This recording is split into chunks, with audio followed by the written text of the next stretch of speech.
Good afternoon, everybody. It's January 22, Wednesday, here in the suburbs of Illinois, about 3 in the afternoon.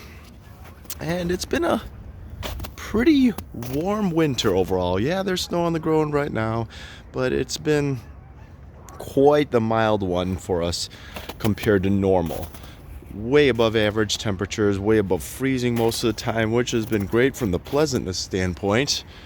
And geese are out there enjoying their time, but it's also not so pleasant from the standpoint that my honeybees had a lot more food to go through because of the high temperatures than before, and I was already worried that there would be some problems with food supply because of a really lousy fall nectar flow. And it turned out that right now I've been down to just actually one hive. This guy died off first, I found out, and that was not a surprise because it was a small colony, very much weakened by the varroa mites. So I blame myself for not getting more proactive about monitoring the mites throughout the summer and just assuming that a spring treatment and a late summer fall treatment would have been enough, and it was far from it. This guy here, empty stand now, was effectively nothing more than starvation. They ran out of food. So I took what little supplies of food were in that one from frames on a day that was 50 degrees Fahrenheit, pretty pleasant, and I've put it in here, and I tried to provide my final hive with some extra food in there. And this is what I'm going to do, is I'm just going to check on these guys, see if they're still alive, see what's going on. So they were hooked up with more food, but we'll see if it was too little too late or not.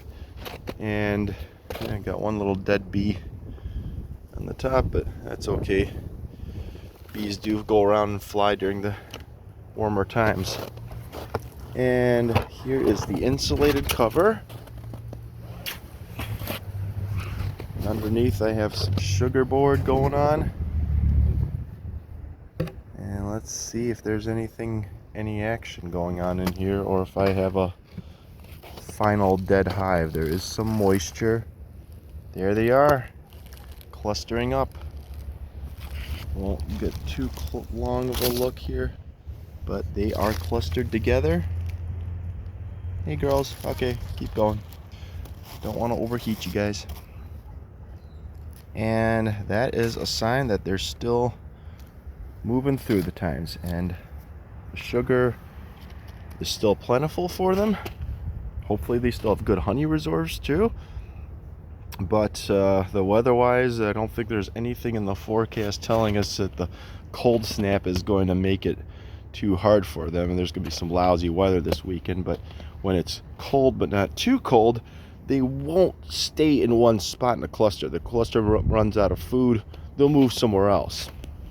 Actually, rather than sit here lecturing while they're losing heat, let's get this thing back up there. They are vibrating and generating heat, and so far so good. So what I've done here is I put a little ventilation on that side and some ventilation on this side as well as on the bottom to keep them from having any extreme water buildup. But I may actually take this board out right now on the bottom, this mite board, and that will help reduce condensation too for the time being, because it's just not going to get that cold.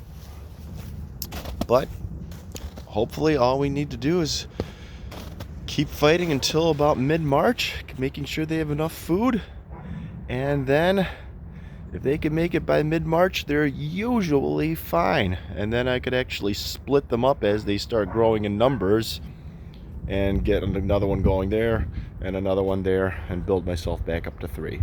But 2 down, 1 to go, and still biting our nails for about 7 more weeks.